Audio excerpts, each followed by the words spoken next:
राम राम दोस्तों, जय बाबा नीम करोली महाराज जी की। आशा है कि आपके ऊपर भी बाबा नीम करोली जी की सभी देवी देवताओं की अपार कृपा होगी। आपके घर परिवार में सभी कुशल मंगल हों, यही प्रार्थना करता हूँ मैं सभी देवी देवताओं से।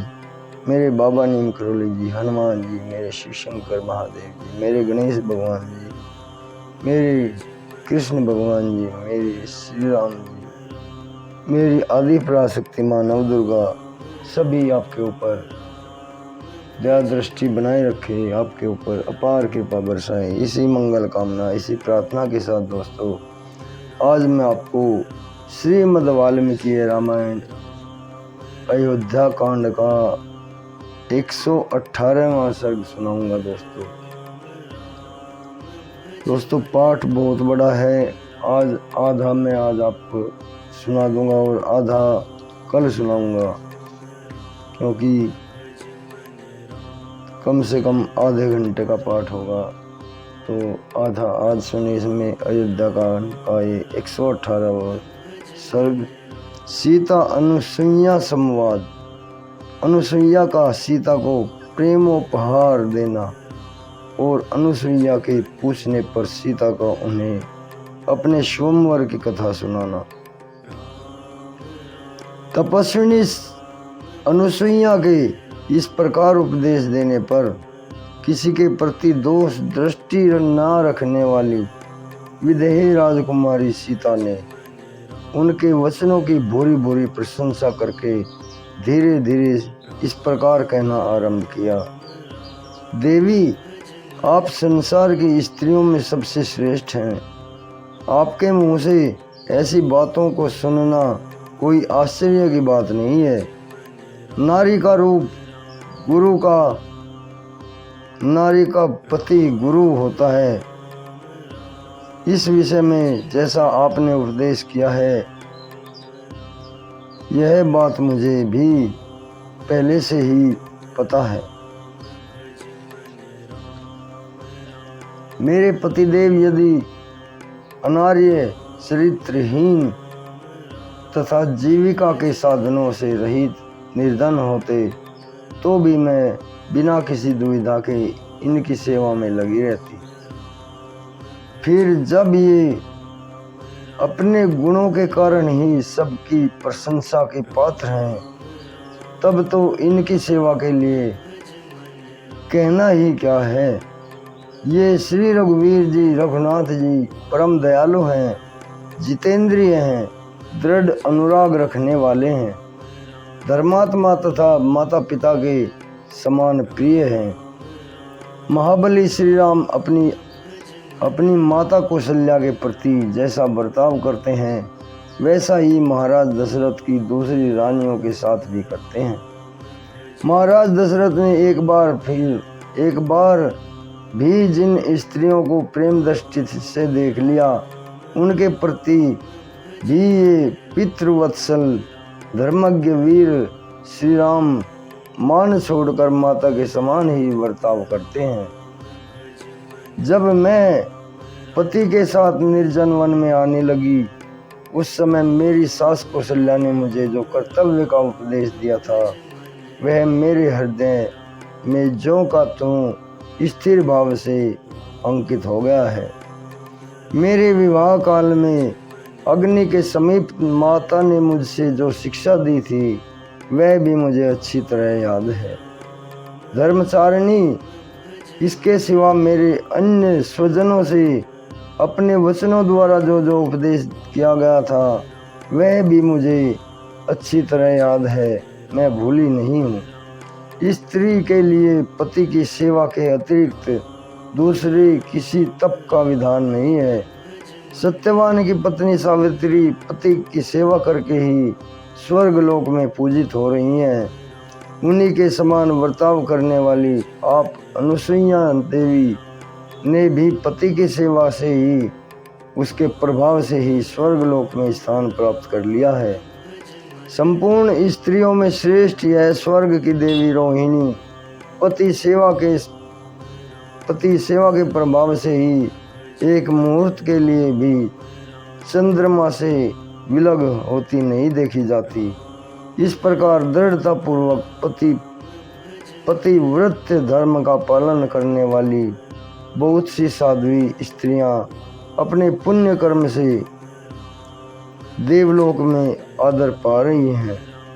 तदनंतर सीता के कहे हुए वचन सुनकर अनुसुईया को बड़ा हर्ष हुआ। उन्होंने उनका मस्तक सूंघा और फिर उन मिथिलेश कुमारी का हर्ष बढ़ाते हुए इस प्रकार कहा। उत्तम व्रत का पालन करने वाली सीते, मैंने अनेक प्रकार के नियमों का पालन करके बहुत बड़ी तपस्या संचित की है। उस तपोबल का ही आश्रय लेकर मैं तुमसे इच्छानुसार वर मांगने के लिए कहती हूँ। मिथिलेश कुमारी सीते, तुमने बहुत ही युक्ति युक्त और उत्तम वचन कहा है, उसे सुनकर मुझे बड़ा संतोष हुआ। अतः बताओ मैं तुम्हारा कौन सा प्रिय कार्य करूं? उनका यह कथन सुनकर सीता को बड़ा आश्चर्य हुआ। वे तपोबल संपन्न अनुसुईया से मंद मंद मुस्कुराती हुई बोली, आपने अपने वचनों द्वारा ही मेरा सारा प्रिय कार्य कर दिया, अब और कुछ करने की आवश्यकता नहीं है। सीता के ऐसा कहने पर धर्मज्ञ अनुसुईया बड़ी प्रसन्न हुई। वे बोली, सीते, तुम्हारी निर्लोभता से जो मुझे हर्ष हुआ है, अतः तुम में जो भी लोभहीनता के कारण सदा आनंदोत्सव भरा रहता है, उसे मैं अवश्य सफल करूंगी। यह सुंदर दिव्य हार, यह वस्त्र, यह आभूषण, यह अंगराग और बहुमूल्य अनुलेप मैं तुम्हें देती हूँ। विदेह नंदिनी सीते, मेरी दी हुई ये वस्तुएं तुम्हारे लिए तुम्हारे अंगों की शोभा बढ़ाएंगी। ये सब तुम्हारे ही योग हैं और सदा उपयोग में लाई जाने वाली निर्दोष एवं निर्विकार रहेंगी। जनक किशोरी, इस दिव्य अंगराग को अंगों में लगाकर तुम अपने पति को उसी प्रकार सुशोभित करोगी जैसे लक्ष्मी अविनाशी भगवान विष्णु को शोभा बढ़ाती हैं। अनुसुईया की आज्ञा से धीरे स्वभाव वाली यशस्विनी मिथिलेश कुमारी सीता ने उस वस्त्र, अंगराग, आभूषण और हार को उनकी प्रसन्नता का परम उत्तम उपहार समझकर ले लिया।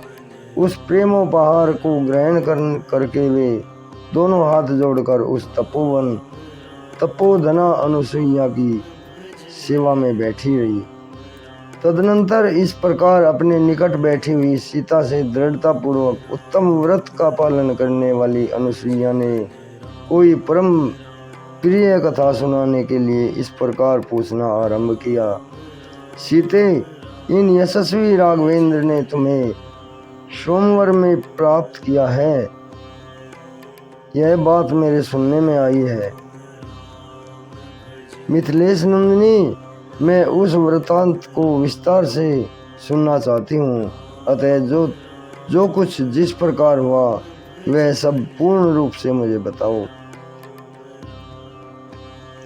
उनके इस प्रकार आज्ञा देने पर सीता ने उन धर्मचारिणी तापसी अनुसुईया से कहा, माता जी सुनिए, ऐसा कहकर उन्होंने उस कथा को इस प्रकार कहना आरंभ कर दिया। दोस्तों, ये आगे का पाठ मैं कल आपको सुनाऊंगा, क्योंकि इतना ही पाठ और है और 119वां सर्ग होगा इसके बाद का। उसके बाद में अरण्य कांड चलेगा, श्री राम जी का अगला अध्याय श्रीमद् वाल्मीकि रामायण अयोध्या कांड का ये 118वां सर्ग।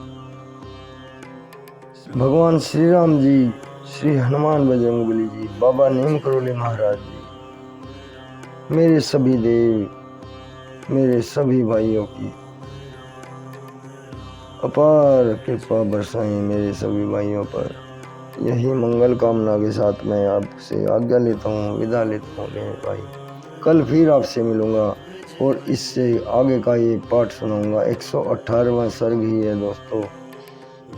इसमें आगे सीता जी अपने स्वयंवर की बात उन्हें बताएंगी अनुसुईया माता को। राम राम। जय बाबा नीम करावली महाराज की जय। हनुमान।